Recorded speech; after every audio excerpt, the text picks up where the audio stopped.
Have you ever pulled leftovers from the fridge, popped the plastic container straight into the microwave, and eaten without a second thought? I used to do exactly that almost every day, until I looked into what actual peer-reviewed research says about parchment paper, plastic containers, and microwave heat. What I found changed a few small habits in my kitchen, and by the end of this video, I will share the simplest swap you can make starting today. Here is why this matters. Most of us see a microwave safe label on a container and assume it has been independently tested. But according to a commentary published in the American Journal of Medicine, that label is typically approved based on data submitted by the manufacturer itself, not independent government testing. That does not mean these containers are dangerous, but it does mean the label alone is not a full safety guarantee. So what actually happens when you microwave plastic? A study published in the journal Environmental Science and Technology by researchers at the University of Nebraska Lincoln heated common polypropylene containers for 3 minutes and found that, per square centimeter of container surface, some released as many as 4.22 million microplastic particles and over 2.11 billion nanoplastic particles into water or acidic liquid. Nanoplastics are so small they are invisible, smaller than 1/1,000,000th of a millimeter.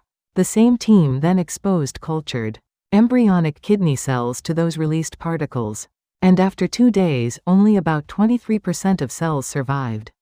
At the highest concentrations, this was a lab study on cells, not direct proof of harm in humans. But the World Health Organization has already recommended limiting exposure to these particles, which tells you this is being taken seriously. Here is something many people miss: acidic or fatty foods, like tomato sauce or oily leftovers, cause more particles and additives to leach out than plain water does. One key additive, bisphenol A or BPA, is used to make hard clear plastics. A literature review cited in the same medical journal noted that exposure to boiling water can increase the rate of BPA migration by up to 55 times. BPA and phthalate are suspected endocrine disruptors, and some pediatric research has linked them to childhood obesity, though scientists still disagree on how significant everyday exposure really is. Now let us talk about parchment paper, which many assume is automatically safer because it is just paper. But many parchment papers are coated with silicone or synthetic resin to make them non-stick and moisture resistant, and manufacturers generally recommend staying under around 200 degrees Celsius, or roughly 400 degrees Fahrenheit. Beyond that threshold, coatings can start to break down.